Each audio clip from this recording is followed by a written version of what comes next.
नमस्कार प्यारे साथियों। आशा करता हूं कि आप सभी की तैयारी बहुत ज़्यादा बेहतरीन ढंग से चल रही होगी। आप सभी का उत्तर प्रदेश पुलिस कांस्टेबल का एग्जामिनेशन बस कुछ ही दिनों बाद होने वाला है और इस समय ज़रूरत है आपको एक मास्टर क्लास वीडियो की, जिसमें पूरी तरीके से आपके जीएस का प्रैक्टिस सेट का रिवीजन हो जाए। तो उसी के रिलेटेड मैं एक वीडियो लाया हूँ। इसमें हम आपके 38 क्वेश्चन डिस्कस करने वाले हैं जीएस के मोस्ट इंपॉर्टेंट, जहाँ से आने के चांसेस बहुत ज़्यादा हाई हैं। उसी के साथ साथ ही जो 3 ऑप्शन आपके रॉन्ग होंगे उसकी डिटेल एक्सप्लेनेशन भी मैं यहाँ पर दे दूंगा, ताकि कौन सिचुएशन में आपके वो 3 ऑप्शन सही होते हैं।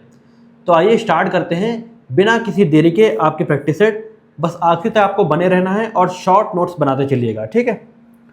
क्वेश्चन नंबर 1 से हम लोग स्टार्ट करेंगे। क्वेश्चन नंबर 1 हमारा कहता है, who among the following was Viceroy of the India during the partition of the Bengal। 1905 में बंगाल विभाजन के समय भारत का वायसरॉय कौन था? Lord Curzon, Lord Minto, Ripon या फिर डफरिन। अब देखिए, आपके बंगाल का विभाजन होता है 1905 में, ठीक। 1905 में आपका बंगाल का विभाजन होता है। तो बंगाल का विभाजन अंग्रेज करते हैं, 2 हिस्सों में करते हैं। एक आपका वेस्ट की तरीके से बंगाल कर देते हैं और दूसरा आपका ईस्ट बंगाल करते हैं, जिसको बांग्लादेश के नाम से अब जाना जाता है। तो 1905 में ये विभाजन किसने किया था? ये विभाजन किया था आपके लॉर्ड कर्जन ने। किसने? लॉर्ड कर्जन ने किया था, ठीक। ये चीज़ इसको याद रखनी है। और लॉर्ड मिंटो आपका सही आंसर कब होता? लॉर्ड मिंटो आपका आंसर तब सही होता अगर इसके बाद आपके लॉर्ड कर्जन के बाद लॉर्ड मिंटो आपके क्या बनते हैं? भारत के वाइसरॉय बनते हैं। तो 1909 में जो आपका मॉर्ले मिंटो रिफॉर्म आया था ना, मॉर्ले मिंटो सुधार जो आया था, ये आपका 1909 में आया था। इसमें लॉर्ड मिंटो आप क्या थे? उस समय वाइसरॉय थे, ठीक है। उसी प्रकार लॉर्ड रिपन, रिपन का आपका आंसर होता। तो रिपन आपका आंसर तब होता, रिपन के वक्त में क्या हुआ था? रिपन के काल में आपके इल्बर्ट बिल आया था। क्या आया था? इल्बर्ट बिल आया था, ठीक। इल्बर्ट बिल आया था। उसी के साथ साथ ही जो आपका वर्नैकुलर प्रेस एक्ट लगा था, वर्नैकुलर प्रेस एक्ट लगा था, उसको हटाने का काम किसने किया था? वो भी आपके रिपन ने ही किया था। किसने किया था? रिपन ने किया था, ठीक। सुनते रहिएगा बस। और लॉर्ड डफरिन आपका आंसर कब होता? लॉर्ड डफरिन आपका आंसर होता जब 1885 में क्या बना था? आपका इंडियन नेशनल कांग्रेस बनी थी।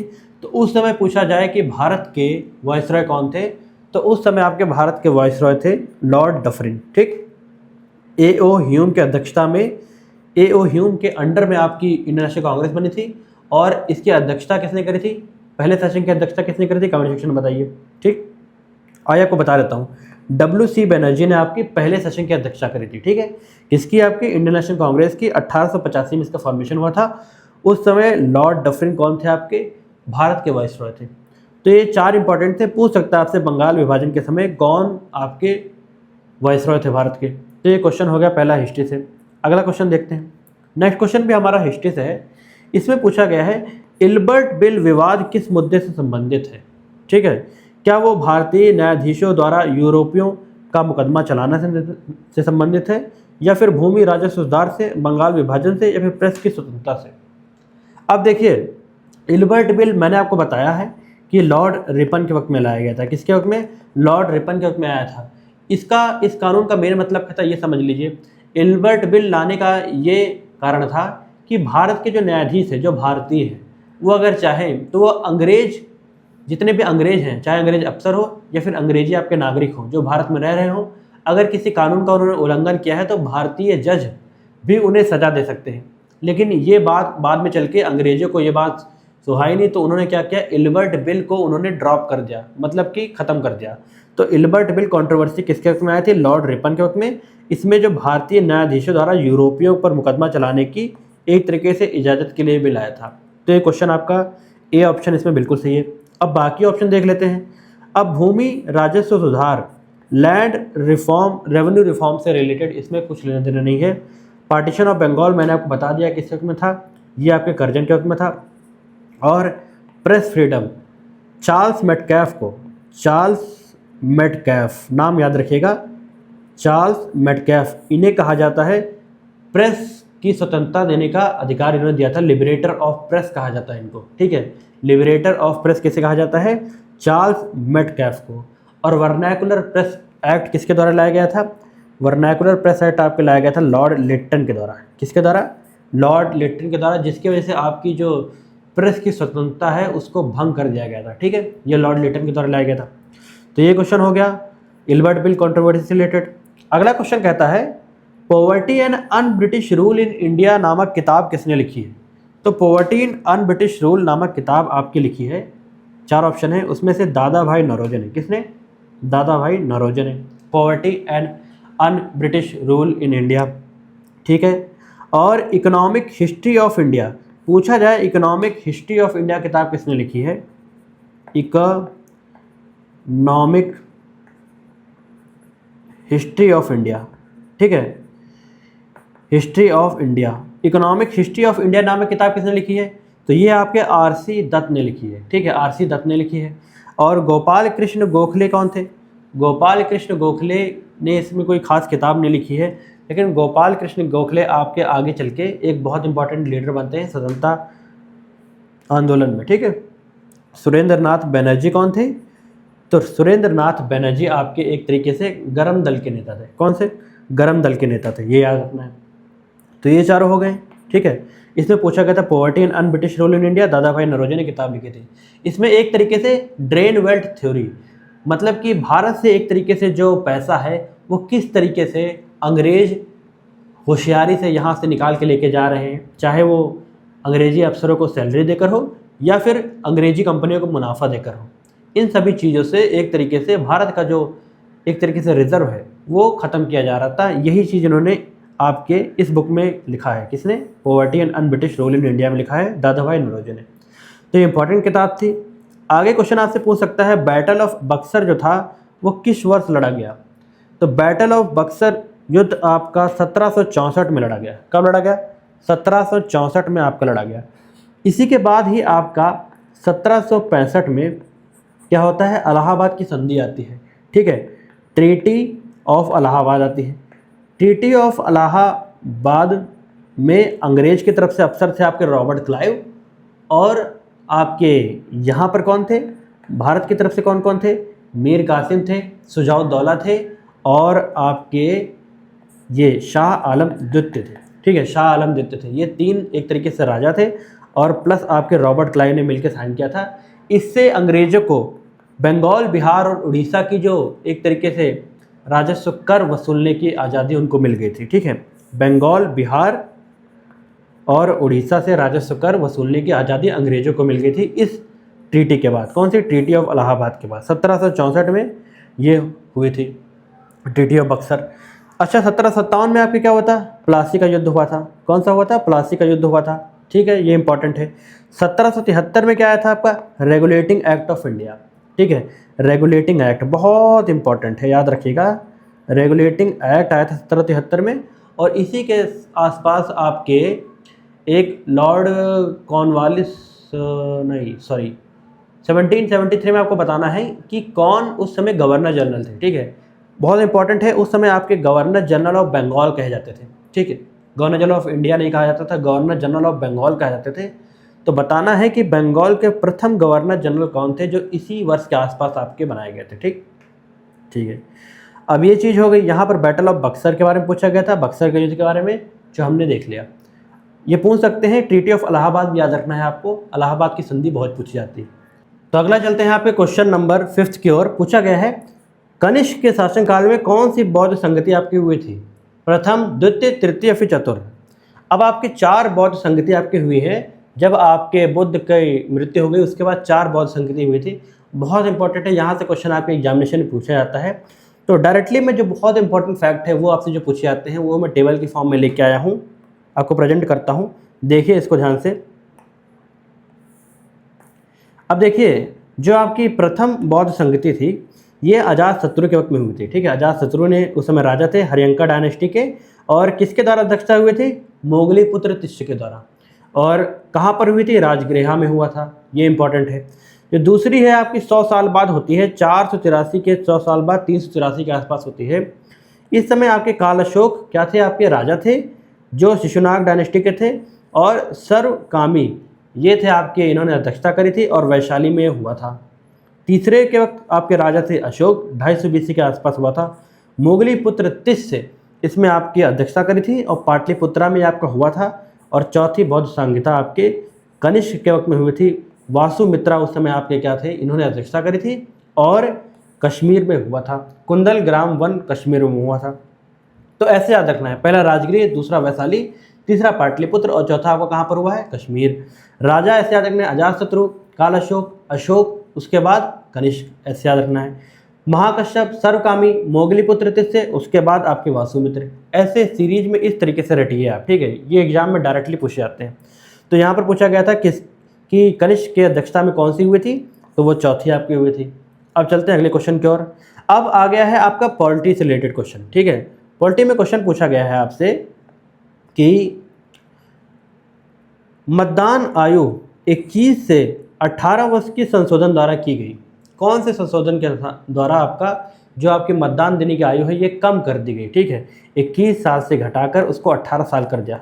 कौन से में करा गया, तो ये आपका करा गया है 61st अमेंडमेंट, 61वां संविधान संशोधन जो आपका हुआ था उसके द्वारा आपकी क्या कर गई थी, एज कम कर दी गई थी, ठीक है। 21 से घटाकर 18 साल आपकी वोट करने की अधिकार का एज कर दी गई थी, ठीक। 42वें संविधान संशोधन को बहुत इंपॉर्टेंट माना जाता है। इसमें आपके प्रियम्बल में 3 नए वर्ड जोड़े गए थे, ISS के नाम से, इंटीग्रिटी, सोशल और सेकुलर, ठीक है। ये तीनों वर्ड आपके जोड़े गए थे। और 42वें संविधान संशोधन के बाद और क्या हुआ था, 42वें संशोधन को आपको याद रखना है कि मिनी कॉन्स्टिट्यूशन के नाम से जाना जाता है। कौन से, मिनी कॉन्स्टिट्यूशन या फिर लघु एक तरीके से कह सकते हैं संविधान के नाम से 42वें संविधान संशोधन को माना जाता है, क्योंकि यहाँ पर बहुत इंपॉर्टेंट अमेंडमेंट आपके हुए थे। 44वें संविधान संशोधन के बाद आपकी जो राइट टू प्रॉपर्टी है, राइट टू प्रॉपर्टी पहले आपका आर्टिकल नंबर 19 में आता था, आर्टिकल 19 में आता था और ये संवैधानिक अधिकार था कि क्या आपका संपत्ति का अधिकार। इसको बाद में हटा दिया गया 44वें संविधान संशोधन के बाद और इसे सिर्फ अब एक लीगल राइट दे दिया गया, ठीक। लीगल राइट है, मतलब हाँ संपत्ति का अधिकार है लेकिन संवैधानिक अधिकार नहीं कह सकते इसको, ठीक है। और 73rd अमेंडमेंट एक्ट के बाद क्या हुआ था, इसमें आपके बाद पंचायती राज व्यवस्था लाई गई थी, ठीक है। पंचायती राज व्यवस्था आपके 73वें संविधान संशोधन के बाद लाई गई थी। तो ये इंपॉर्टेंट है कुछ जहाँ से क्वेश्चन हमेशा आपके पूछे जाते हैं, ठीक है। हमेशा मतलब क्वेश्चन पूछते ही रहा है आपसे, ठीक, ये आपको याद रखना है। तो ये हो गया। अगला क्वेश्चन देखते हैं। पूछा गया है निम्न न्यायालय को अधिकार क्षेत्र से बाहर जाने से रोकने हेतु कौन सी रिट जारी करी जाती है। अब रिट्स के ऊपर क्वेश्चन एग्जाम में आता ही आता है, ठीक है। किसी न किसी एक रिट से क्वेश्चन पूछ लेता है। तो इंपॉर्टेंट जो है मैं आपको बता देता हूँ। हैबियस कॉर्पस का मतलब होता है to have the body of, मतलब कि अगर कोर्ट चाहे तो पुलिस को यह आदेश दे सकती है या फिर प्रशासन को आदेश दे सकती है कि विभिन्न व्यक्ति जिसको भी वो चाहे उसको न्यायालय के समक्ष उसको प्रस्तुत किया जाए। मतलब उसको प्रस्तुत करने का अधिकार एक तरीके से न्यायालय के पास है, वो मांग कर सकते हैं, ठीक है। इसी को क्या कहते हैं, हैबियस कॉर्पस, ऐसे याद रखना है। मैंडेमस को ऐसे याद रखना है, M ऐसा होता है और इसका उल्टा W होता है। और W का मतलब होता है वी कमांड, मतलब कि एक तरीके से न्यायालय कमांड दे सकता है, आदेश दे सकता है कि जो व्यक्ति आपके पब्लिक ऑफिस में बैठा हुआ है वो अपना काम करे, ठीक है, अपने ड्यूटी को निभाए। ये कमांड देने का अधिकार किसको होता है, कोर्ट को होता है। और इसको मैंडेमस रिट के जरिए दिया जा सकता है। सर्टियोरी का मतलब होता है टू सर्टिफाई, इंग्लिश में कहते हैं इसको, ऐसे याद रखना है, सर्टियोरी के नाम से याद रखना है, इसका कोई हिंदी मीनिंग नहीं है, पहले बता दूं आपको। सर्टियोरी का मतलब होता है कि अगर किसी कोर्ट ने कोई आपका क्या कर दिया है, किसी केस के ऊपर फैसला दे दिया है, लेकिन अगर चाहे तो अपर कोर्ट उस फैसले को ख़त्म कर सकता है, कह सकता है कि आपके क्षेत्राधिकार से बाहर आ रहा था ये, आपने इस पर जो फैसला दिया है वो मान्य नहीं होगा। तो इसके किसके थ्रू कर सकता है, सर्टियोरी के थ्रू। अब अंतर समझिएगा प्रोहिबिशन में और सर्टियोरी में। सर्टियोरी मैंने आपको बताया, और प्रोहिबिशन में ये होता है कि उच्च न्यायालय किसी निचले न्यायालय को कह सकता है कि आप जिस केस पे सुनवाई कर रहे हैं, मतलब फैसला नहीं दिया अभी, सुनवाई कर रहे हैं, उसको क्या करिए, उस केस को हमें ट्रांसफ़र कर दीजिए क्योंकि वो आपके क्षेत्राधिकार से बाहर आ रहा है, ठीक। यहाँ पर फैसला आ गया था, उसके बाद मना किया गया था, और यहाँ पर क्या हो रहा है कि फैसला अभी आया नहीं है लेकिन न्यायालय ने, उच्च न्यायालय ने आपके मना कर दिया है, ठीक है, लोअर कोर्ट को। तो ये प्रोहिबिशन होता है। तो ये इंपॉर्टेंट आपकी होती है हैबियस कॉर्पस, मैंडेमस, सर्टियोरी और प्रोहिबिशन, ठीक है, ये बहुत इंपॉर्टेंट होती हैं आपकी रिट्स के नाम से जानी जाती है। ठीक है, आगे चलते हैं। अब ये आर्टिकल नंबर 32, आर्टिकल नंबर 32 के थ्रू आपका सुप्रीम कोर्ट रिट जारी कर सकता है, और आर्टिकल नंबर 226 के थ्रू 226 के थ्रू आपके हाई कोर्ट्स रिट जारी कर सकते हैं। ठीक, ये इंपॉर्टेंट था। अगले क्वेश्चन की ओर चलते हैं। The concept of rule of law in Indian constitution is borrowed from. भारतीय संविधान में विधि के शासन की अवधारणा कहाँ से ली गई है? तो ये विधि की शासन की अवधारणा हमने यूके से ली है। कहाँ से ली है? यूके से ली है, ये चीज़ याद रखनी है। यूएसए से हमने क्या लिया है? फंडामेंटल राइट्स लिए हैं, ठीक, और प्रियम्बल लिया है, प्रस्तावना ली है। ये सब चीज़ें हमने कहाँ से ली है? ये चीज़ें ली हैं हमने यूएसए से। आयरलैंड से हमने नीति निर्देशक तत्व लिए हैं, डीपीएसपी लिया है। ठीक, याद रखना है, डीपीएसपी हमने कहाँ से लिया है? आयरलैंड से लिया है। कनाडा से पूछा जाए तो कनाडा से हमने क्या लिया है? फेडरेशन विद स्ट्रॉन्ग सेंटर, मतलब एक तरीके से फेडरलिज्म की बात करी गई है, संघवाद की बात करी गई है। ये चीज़ हमने कहाँ से ली है? ये चीज़ हमने ली है कनाडा से ली। कहाँ से ली है? कनाडा से ली। होपफुली आपको समझ आ गया होगा। इस क्वेश्चन का सही आंसर है आपका यूके। यूके से हमने रूल ऑफ लॉ लिया है, रूल ऑफ लॉ याद रखना है। ठीक है, इसे इसी नाम से याद रखना है। तो ये इंपॉर्टेंट क्वेश्चन था, हो गया। अगला क्वेश्चन कहता है संसद की संयुक्त बैठक की अध्यक्षता कौन करता है? आपकी संसद की संयुक्त अध्यक्षता होती है, तो उसकी बैठक कौन करता है? उसकी बैठक आपके करते हैं लोकसभा अध्यक्ष। कौन करता है? लोकसभा अध्यक्ष। राष्ट्रपति आपकी संसद की संयुक्त बैठक को बुलाते हैं। क्या करते हैं? बुलाते हैं। लेकिन उस पर प्रिजाइड करने का, बैठने का अधिकार किसका होता है? ये होता है आपके लोकसभा के स्पीकर का। वाइस प्रेसिडेंट का इससे कुछ लेन देना नहीं है। वाइस प्रेसिडेंट जब आपके उस समय क्या करते हैं? चेयरमैन ऑफ राज्यसभा होते हैं, तो ये आपके जॉइंट सिटिंग में कभी नहीं बैठते हैं। याद रखना है, राज्यसभा के जो आपके उपराष्ट्रपति होते हैं ये नहीं बैठते हैं। कौन बैठता है? लोकसभा के अध्यक्ष बैठते हैं। तो ये आपका गलत है। और चीफ जस्टिस या फिर मुख्य न्यायाधीश से इससे कुछ लेने देने नहीं है। मुख्य न्यायाधीश तो क्या कर सकते हैं? वो सिर्फ जनता को कॉकरोच बुला सकते हैं, बाकी कुछ नहीं करते। ठीक, ये याद रखना है आपको। ठीक, ये हो गया। आगे चलते हैं।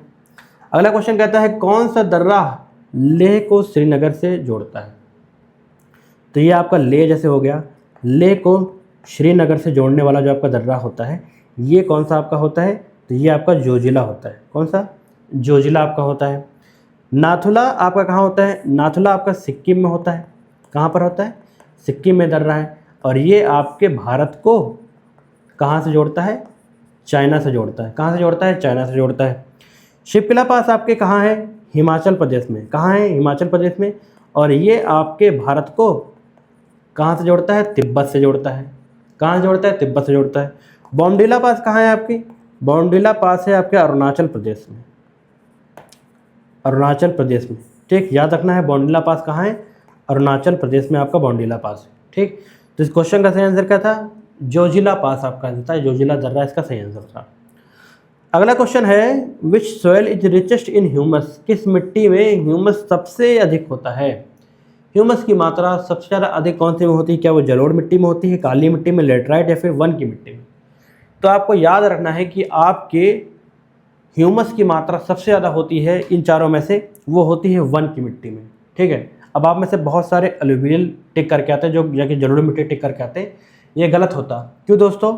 वन मिट्टी में क्या होता है? आपके वन की मिट्टी में आपके अवशेष, पेड़ के जो अवशेष होते हैं, पत्तियाँ होती हैं, सड़े गली जो भी पत्तियाँ होती हैं, ये सभी बाद में मिलकर आपकी क्या बनाती हैं? ह्यूमस का निर्माण करती हैं। ठीक है, ह्यूमस का निर्माण करती हैं। जलोढ़ मिट्टी में आपकी ह्यूमस की कमी होती है। ह्यूमस की कमी होती है आपके किससे? वन मिट्टी से ह्यूमस की मात्रा आपके जलोढ़ मिट्टी में कम होती है, याद रखना है। काली मिट्टी में क्या होता है? काली मिट्टी में एक तरीके से ब्लैक सॉइल आपकी कौन से फसल के लिए ज़्यादा उपयोग करी जाती है? तो ये करी जा सकती है कपास की खेती के लिए। किसके? कपास की खेती के लिए, याद रखना है। जलोढ़ मिट्टी में आप राइस उगा सकते हैं, चावल उगा सकते हैं। दूसरा चीज़ आप उगा सकते हैं पैडी। पैडी मतलब चावल ही होता है, सॉरी, धान, उसको चावल होता है। उसके बाद आप वीट उगा सकते हैं। ठीक, शुगर केन, गन्ना, ये सब उगा सकते हैं। और यहाँ पर काली मिट्टी में भी आपका शुगर केन बहुत अच्छा होता है। ठीक है, शुगर केन मतलब गन्ना, गन्ने की खेती काली मिट्टी में बहुत अच्छी होती है, ये चीज़ याद रखनी है। लेटराइट सॉइल आपकी होती है समुद्र के तट के आसपास होती है, यहाँ इसको लीस्ट सॉइल कहते हैं। लीस्ट सॉइल मतलब एक तरीके से जब खारा पानी आता है सारे के सारे न्यूट्रेंट बह के एक तरीके से ख़त्म हो जाते हैं, उसे आपको लेटराइट सॉइल कहते हैं। ये आपकी जैसे लाल ईंट होती है, बहुत ज़्यादा हार्ड होती है, बहुत ज़्यादा सख्त होती है, उसी के प्रकार आपकी ये मिट्टी होती है। कौन सी? लेटराइट मिट्टी होती है, याद रखना है। इसमें एक तरीके से आपकी कैश्यू नट या फिर मैं कह सकता हूँ काजू की खेती इसमें बहुत बढ़िया होती है, ये चीज़ याद रखनी है आपको। और फॉरेस्ट सॉइल मैंने आपको बता ही दिया। तो इस क्वेश्चन का सही आंसर क्या था आपका? डी ऑप्शन था। अगले क्वेश्चन पे चलते हैं। भारत के किस राज्य की समुद्री तट रेखा सबसे लंबी है, ये बताना है। महाराष्ट्र, आंध्र प्रदेश, गुजरात या फिर तमिलनाडु? तो आपको याद रखना है कि गुजरात की आपकी तट रेखा सबसे लंबी है। सबसे लॉन्गेस्ट किसकी है? गुजरात की। अभी हाल ही में जो आपका सर्वेक्षण हुआ है, जिसमें भारत की एक तरीके से कह सकता हूँ मैं, जो राज्य की समुद्री तट रेखा है, पहले 7,000 कुछ किलोमीटर के आसपास थी, अब वही बढ़ा के आपके 11,000 किलोमीटर के आसपास हो गई है। ठीक, पहली चीज़ याद रखनी है, बढ़ गई है। दूसरी चीज़ याद रखनी है कि इसमें सबसे ज़्यादा किस लंबी तट रेखा किसकी है? गुजरात की है। दूसरे नंबर पहले आंध्र प्रदेश आता था, लेकिन अब ये नहीं रहा है, अब हो गया है तमिलनाडु। कौन हो गया है? तमिलनाडु हो गया है, याद रखना है। ठीक, और ये सेकंड नंबर पे आ गया, और महाराष्ट्र तो है ही आपका, लेकिन तमिलनाडु दूसरे नंबर पे आ गया है। फिर पूछा जाए केंद्र शासित प्रदेश और आपके जो राज्य होते हैं, अगर सबको मिला लिया जाए तो उसमें सबसे लंबी तट रेखा किसकी होगी आपकी? तो वो होगी आपकी अंडमान एंड निकोबार आइलैंड की। किसकी होगी? अंडमान एंड निकोबार आइलैंड की। याद रखना है, बहुत इंपॉर्टेंट है, पूछ सकता है। अंडमान निकोबार आइलैंड की सबसे लंबी होती है। चलिए, ये हो गया। ठीक, तो ये कुछ इंपॉर्टेंट फैक्ट थे जो आपको याद रखना है, जो लेटेस्ट अमेंडमेंट हुआ है। और पूछा जाए परसेंटेज वाइज कौन से राज्य की आपकी समुद्री तट रेखा सबसे ज़्यादा बड़ी है, तो ये आपकी बड़ी है वेस्ट बंगाल की। कितनी? वेस्ट बंगाल की लगभग 350% के आसपास बढ़ी है। ठीक, हुआ क्या है इसमें, जितने आपके जो छोटे छोटे टापू थे, टापुओं को भी एक तरीके से इंक्लूड कर लिया गया है, इसीलिए तट रेखा बढ़ गई है। ठीक है, तो ये इंपॉर्टेंट था। अगला क्वेश्चन देखते हैं। क्वेश्चन पढ़िए आप लोग।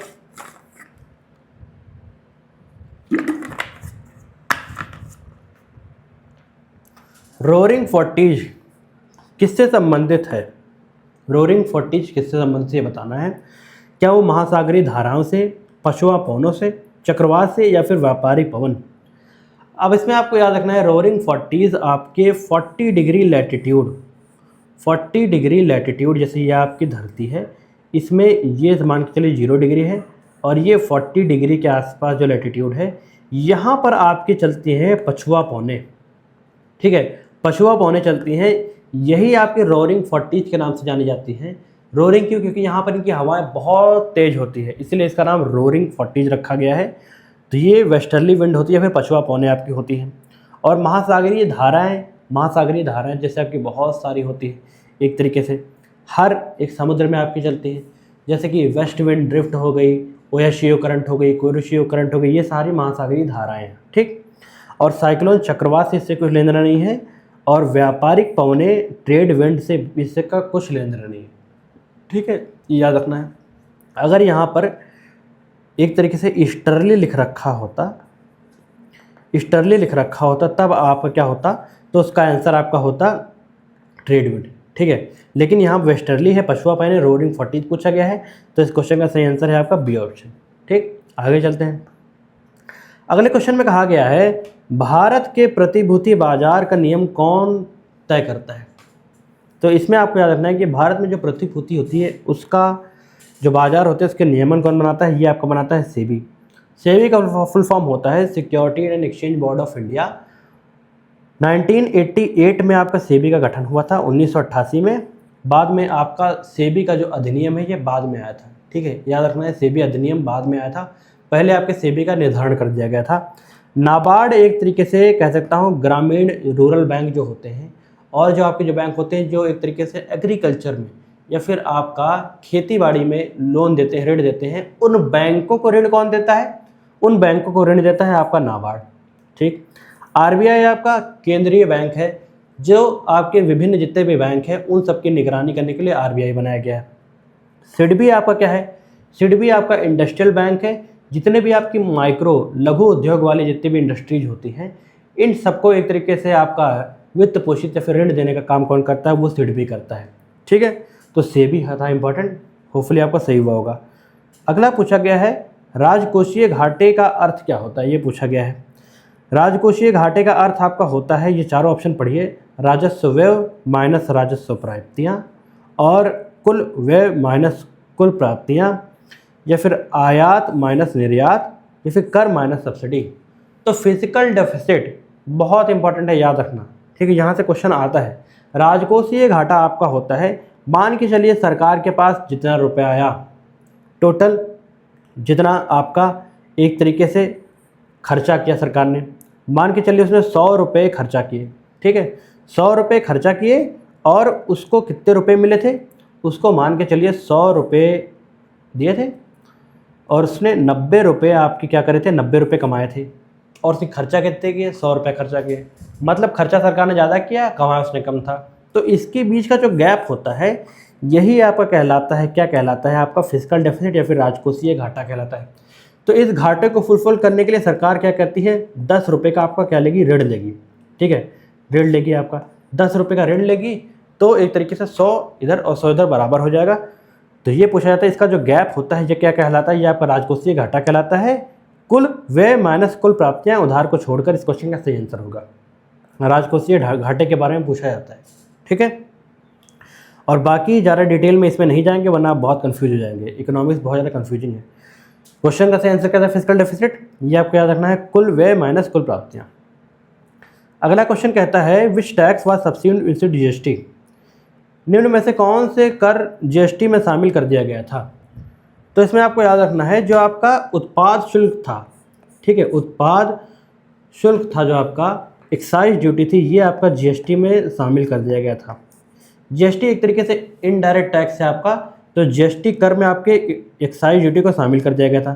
कस्टम ड्यूटी क्या होती है, कस्टम ड्यूटी आपसे पूछूं तो कस्टम ड्यूटी एक तरीके से जो भी चीज़ हम आयात करते हैं या निर्यात करते हैं उस पर सरकार जो टैक्स लगाती है, केंद्र सरकार, वो कहलाती है आपकी सीमा शुल्क, ठीक। और आयकर इनकम टैक्स मतलब भारत के जो नागरिक हैं उनकी जो आय होती है उस पर जो कर लगाया जाता है उसको आपको आयकर कहलाता है। स्टैंप ड्यूटी, स्टैंप शुल्क आपको कौन लगाता है, स्टैंप शुल्क पहली बात तो याद रखिएगा लगाते हैं आपके स्टेट। कौन लगाता है, राज्य जो आपके होते हैं यही आपके स्टैंप ड्यूटी लगा सकते हैं। जिस तरीके से एक तरीके से कहा जाता है जब ज़मीन लिखवाने जाते हैं तो उसमें जो कुछ कर लगता है उस कर को आपका स्टैंप कर के नाम से जाना जाता है, ठीक। वो आपकी स्टैंप ड्यूटी होती है। लगाने का अधिकार किसको है, राज्य सरकार को है।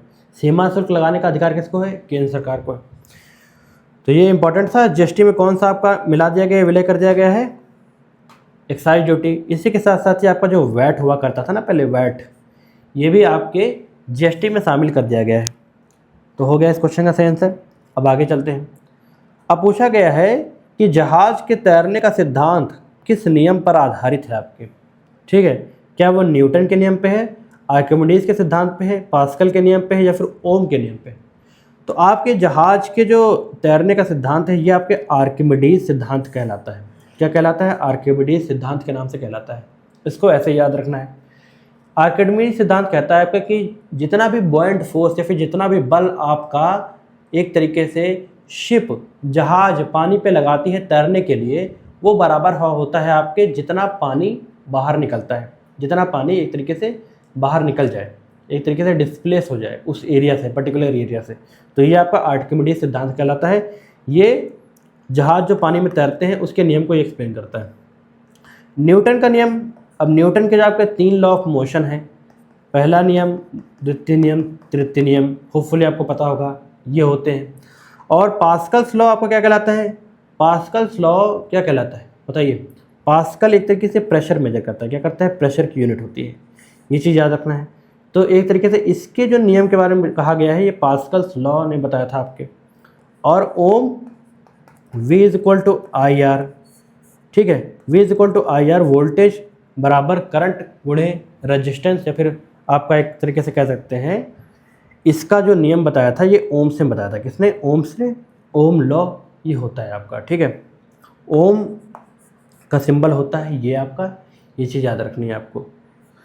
अगले क्वेश्चन पे चलते हैं। पूछा गया है कौन सी रक्त वाहिका फेफड़ों से हृदय तक ऑक्सीजन युक्त रक्त लाती है।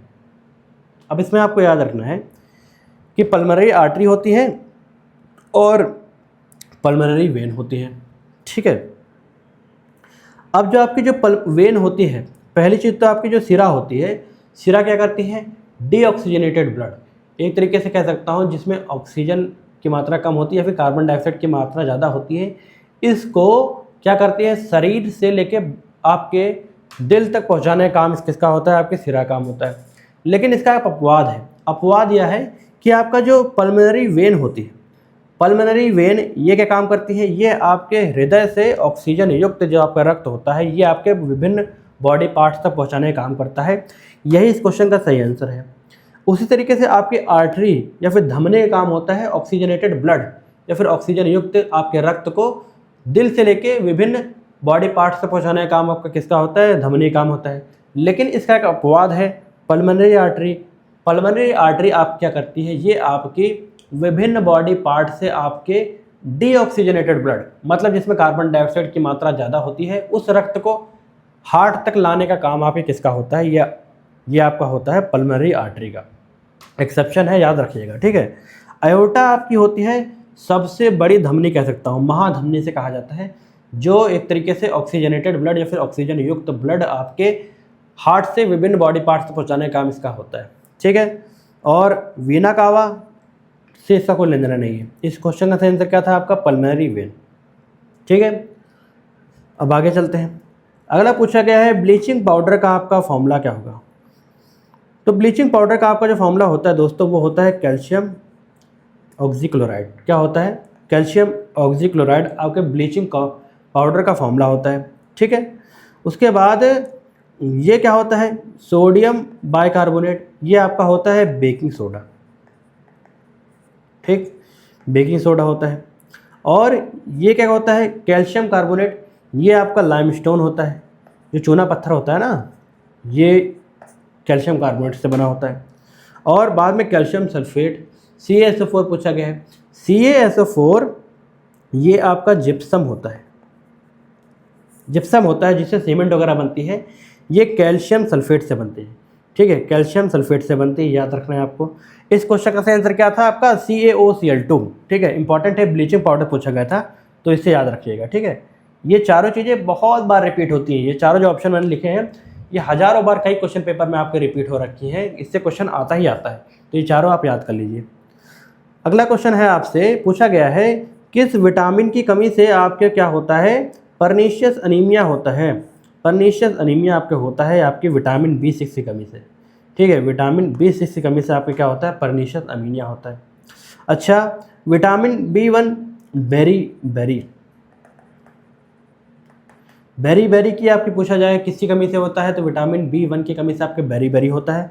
और विटामिन B12 की कमी से आपसे क्या होता है, स्कर्वी होता है, स्कर्वी होता है। स्कर्वी में क्या होता है, आपके जो गम्स होते हैं, मतलब आपके मसूड़े होते हैं, उससे खून आने लगता है, ब्लीडिंग गम्स कहते हैं उसको, ये स्कर्वी रोग कहलाता है, आपके विटामिन B12 की कमी से होता है, ठीक। और विटामिन सी किस में बहुत ज़्यादा होता है, तो ये आपके होता है लेमन में, लेमन कह लीजिए या फिर नींबू वगैरह कर लीजिए, सिट्रस फ्रूट या फिर संतरा वगैरह, इसमें आपको विटामिन सी की मात्रा बहुत ज़्यादा होती है, ठीक, ये याद रखना है। अगला पूछा गया है, पृथ्वी के वायुमंडलीय में सर्वाधिक मात्रा कौन सी गैस की होती है। तो सबसे ज़्यादा मात्रा की जो गैस होती है वो होती है 78% आपकी नाइट्रोजन होती है, 21% आपकी ऑक्सीजन होती है, 0.3% के आसपास आपकी क्या होती है, कार्बन डाइऑक्साइड, और आर्गन आपकी जो बची हुई गैसों में आपका आर्गन आता है। सबसे ज़्यादा किसकी होती है, नाइट्रोजन गैस होती है। होपफुली आपको ये परसेंटेज याद रहेंगे, क्रम भी याद रखिएगा, सबसे पहले नाइट्रोजन, दूसरे पे ऑक्सीजन, थर्ड पे कार्बन डाइऑक्साइड, उसके बाद विभिन्न गैसें, ठीक। और पूछा गया है आवृत्ति की SI मात्रक क्या होता है, ये पूछा गया है, जूल, हर्ट्ज, न्यूटन, पास्कल, ठीक। तो आपकी जो आवृत्ति की जो SI यूनिट होती है, SI यूनिट ऑफ फ्रीक्वेंसी होती है, ये होती है हर्ट्ज। क्या होती है, हर्ट्ज, इसको HZ के सिंबल के नाम से जाना जाता है। जूल जो होती है ये किसकी SI यूनिट क्या होती है, ये किसकी SI यूनिट होती है, तो ये एनर्जी की होती है, किसकी होती है, एनर्जी की आपकी होती है। न्यूटन किसकी आपकी SI यूनिट होती है, फोर्स या फिर बल, ठीक। पास्कल प्रेशर की SI यूनिट होती है, प्रेशर की SI यूनिट पूछा कौन सी होती है, पास्कल होती है। तो इस क्वेश्चन का सही आंसर क्या था आपका, हर्ट्ज था। अगले क्वेश्चन में कहा गया है कोशिका का पावर हाउस किसे कहा जाता है। Which part of the cell is called as power house of the cell. ठीक, तो माइटोकॉन्ड्रिया को एक तरीके से पावर हाउस कहा जाता है कोशिका का। ठीक है, माइटोकॉन्ड्रिया को क्या कहा जाता है? Power house of the cell कहा जाता है। न्यूक्लियस केंद्रक क्या होता है? अब केंद्रक वह होता है जहाँ से एक तरीके से आपका कहा जाए कि सारे निर्देश आपकी जो सेल को दिए जाते हैं, ये केंद्रक होता है, सबसे सेंटर में आपके होता है। ठीक, राइबोसोम से क्या होता है? प्रोटीन का जो निर्माण होता है, प्रोटीन का जो निर्माण होता है ये आपके किसके थ्रू होता है? राइबोसोम के थ्रू होता है। ये भी आपके सेल के अंदर पाया जाता है। ठीक है, एक सेल के अंदर, कोशिका के अंदर पाया जाता है। गोल्गी बॉडीज़ को क्या होता है?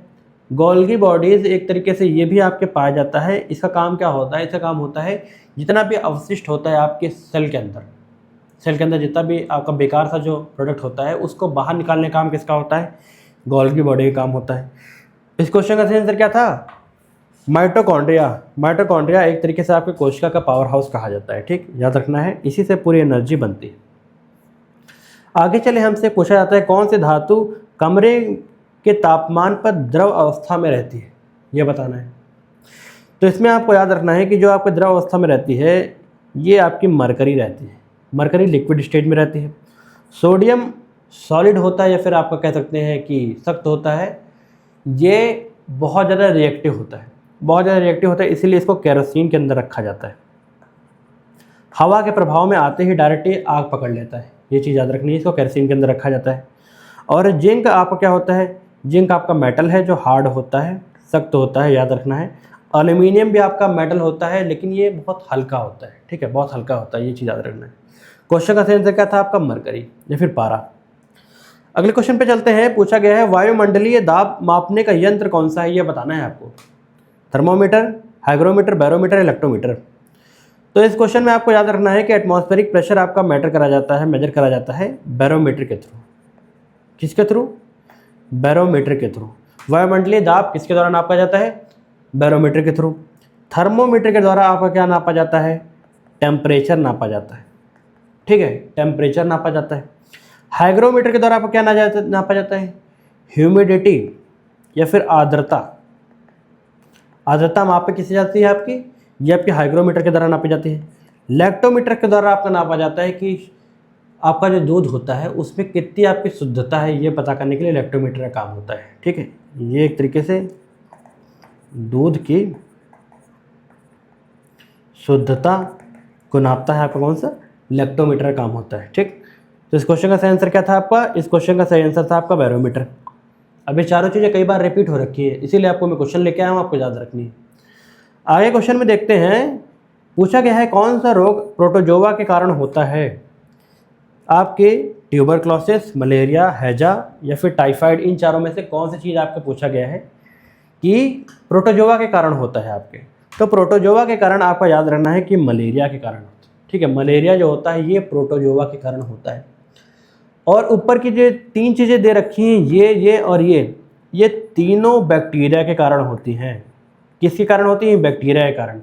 याद रखिएगा, यही चीज़ एग्जामिनेशन में आती है, पूछता है बैक्टीरिया के द्वारा कौन कौन सा होता है, प्रोटोजोआ के द्वारा कौन कौन सा होता है, वायरस के द्वारा कौन कौन सा होता है। तो वायरस के द्वारा अगर आपसे SARS-CoV-2 कोरोना वायरस पूछ ले जाए, जो कोरोना आया था SARS-CoV-2 उसका नाम था, ये वायरस के द्वारा आपका होता है। ठीक है, लेकिन यहाँ पर पूछा जाए मलेरिया, बहुत बच्चे गलत करके आते हैं, मलेरिया प्रोटोजोआ के कारण होता है।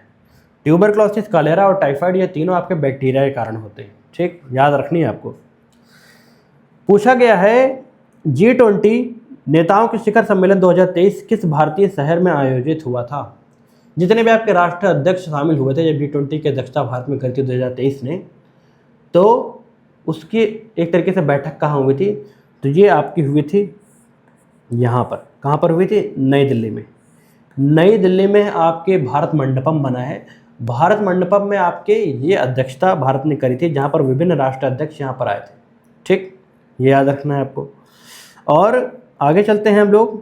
पूछा गया है आदित्य L1 मिशन किस खगोलीय पिंड से संबंधित है? आदित्य L1 मिशन आपके भारत के द्वारा लॉन्च किया गया, इसरो के द्वारा। ठीक है, ये किसकी स्टडी करने के लिए? आदित्य से अगर आप थोड़ा थोड़ा अगर आप रिलेट कर पाएँ तो आदित्य का मतलब होता है इसका पर्यायवाची, अगर आप देखें सूर्य इसका पर्यायवाची होता है। ठीक, तो इसका मतलब है ये मिशन आपका सूर्य की स्टडी करने के लिए था, ठीक है, सन की स्टडी करने के लिए था। ठीक, मंगल की स्टडी करने के लिए आपकी कौन सा इसरो के द्वारा लॉन्च किया गया था? ये मंगलयान, मंगलयान 2013 में। चंद्रमा की स्टडी करने के लिए चंद्रयान, ठीक है, हाल ही में आपका चंद्रयान 3, चंद्रयान 3 आपका लॉन्च किया गया था। ठीक, तो और शुक्र की स्टडी करने के लिए आपका अब लॉन्च करा जाएगा शुक्रयान, ठीक है, शुक्रयान, ये चीज़ याद रखनी है। तो इस क्वेश्चन का सही आंसर क्या था आपका? सूर्य। ठीक, आदित्य 11 याद रखना है। अगला क्वेश्चन पूछा गया है, पुरुष क्रिकेट विश्व कप 2023 किस देश ने जीता? ये पूछा गया है। तो 2023 का जो पुरुष का जो खिताब है ये ऑस्ट्रेलिया ने जीता था, ऑस्ट्रेलिया ने जीता था। इससे पहले आपका जो 2019 में हुआ था ये आपका इंग्लैंड ने जीता था। 2015 में किसने जीता था? ये भी आपका ऑस्ट्रेलिया ने जीता था। 2011 में किसने जीता था? इंडिया ने जीता था। 50-50 वर्ल्ड कप की बात कर रहा हूँ, ओडीआई की बात कर रहा हूँ, 50-50 वर्ल्ड कप। अगला जो आपका 2027 में वर्ल्ड कप होना है, 2027 में वर्ल्ड कप कहाँ होगा ये बताइए आप मुझे कमेंट सेक्शन में। तो इसमें इंग्लैंड को मैंने आपको बता दिया 2019 में जीता है, और भारत ने आपके 2011 में जीता था हाल ही में। न्यूजीलैंड आपके 2015, 2019 दोनों बार न्यूजीलैंड आपके क्या हुआ, फाइनल पहुंचा लेकिन जीत नहीं पाया। 2023 वाले वर्ल्ड कप में फाइनल किसके बीच में हुआ था? ये हुआ था इंडिया और आपका ऑस्ट्रेलिया के बीच में, ठीक है, जिसमें ऑस्ट्रेलिया आपका विजेता घोषित हुआ था। कहाँ पर हुआ था पूछ लिया जाए तो ये हुआ था आपके अहमदाबाद में नरेंद्र मोदी स्टेडियम में हुआ था। ठीक है फ्रेंड्स, आगे चलते हैं।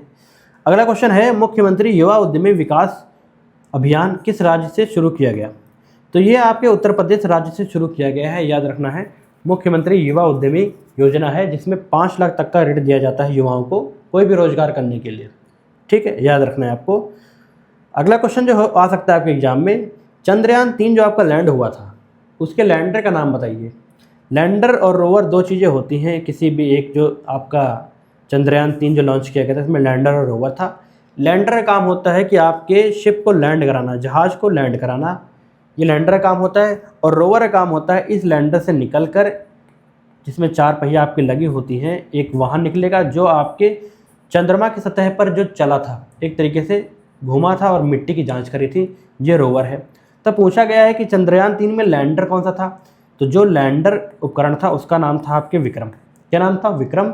और जो एक तरीके से जो रोव कर रहा था या फिर जो चल रहा था ज़मीन में, चंद्रमा की ज़मीन पे, उसका नाम था प्रज्ञान, रोवर का नाम था।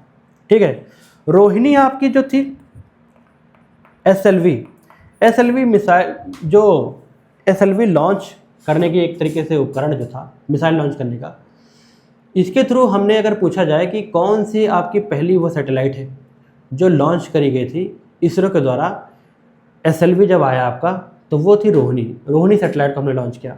आर्यभट्ट आपकी भारत की पहली सैटेलाइट थी, ये तो आप जानते होंगे। आर्यभट्ट भारत की पहली सैटेलाइट थी जो कि किसके द्वारा लॉन्च करी गई थी ये बताइए। रशिया के द्वारा, अमेरिका के द्वारा, किसके द्वारा लॉन्च करी गई थी ये बताना है आपको। क्वेश्चन का सही आंसर क्या है आपका? विक्रम लैंडर है, प्रज्ञान रोवर है, याद रखना है आपको। ठीक है, अगले क्वेश्चन में पूछा गया 2024 में किस पूर्व प्रधानमंत्री को मरणोपरांत भारत रत्न दिया गया? तो मरणोपरांत भारत रत्न आपके पीवी नरसिम्हा राव जी को दिया गया था 2024 में। ठीक, 2024 में मरणोपरांत आपके पीवी नरसिम्हा राव जी को दिया गया था। ये आपके जो 1990 के दशक में जो आपका इकोनॉमिक लिबरलाइजेशन हुआ था, एलपीजी रिफॉर्म जो हुए थे आपके, ठीक है, इसमें आपके डॉक्टर मनमोहन सिंह उस समय आपके फिनांस मिनिस्टर थे या फिर वित्त मंत्री थे, और डॉक्टर पीवी नरसिम्हा राव उस समय आपके भारत के प्रधानमंत्री थे। इन्होंने मिलकर आपके जो एलपीजी रिफॉर्म जो भारत में आया था इसकी अगुवाई करी थी। ठीक, ये इंपॉर्टेंट था। तो इनको मरणोपरांत आपके भारत रत्न दिया गया 2024 में। पूछा गया कौन सी नदी के कुछ हिस्से उत्तर प्रदेश और बिहार की सीमा बनाते हैं? तो याद रखना है आपको कि गंडक नदी जो होती है ये बिहार और उत्तर प्रदेश की आपकी क्या बनाती है? सीमा बनाती है।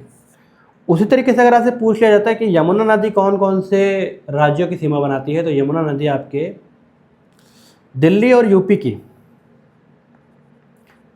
यूपी की सीमा बनाती है, और आपकी दिल्ली और हरियाणा ठीक है। दिल्ली और हरियाणा की सीमा भी यमुना बनाती है। घाघरा नदी आपकी नेपाल से होते हुए भारत में आती है। नेपाल में से कर्णाली नदी के नाम से जाना जाता है। कौन से? कर्णाली नदी के नाम से। सोन नदी क्या है? सोन नदी एक तरीके से सहायक नदी है आपकी गंगा नदी की, जो कि आपके एक तरीके से कह सकता हूँ दक्षिण भारत से होते हुए, दक्षिण भारत नहीं कह सकते लेकिन दक्षिण से होते हुए आपके वो गंगा को आपको मिलती है कहाँ पर जाके? पटना के आसपास। कहाँ मिलती है? पटना के आसपास मिलती है। गंगा में आपकी सोन नदी होती है।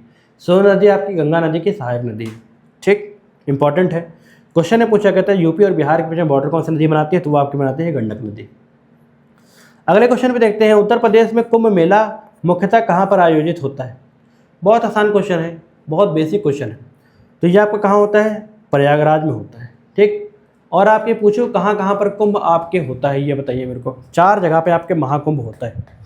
ठीक, तो पहला तो आपके प्रयागराज में हो गया, और दूसरा आपका कहाँ पर होता है ये बताइए। उत्तर प्रदेश में उत्तराखंड में एक जगह है, बहुत इंपॉर्टेंट है, वहाँ पर आपके इसका आयोजन होता है। और एक जगह मैं आपको बता दूँ मध्य प्रदेश में। तीसरी जगह जो आपकी है महाराष्ट्र में। ठीक, महाराष्ट्र में जो आपके होता है ये नासिक में होता है। कहाँ पर होता है? नासिक में होता है महाकुंभ।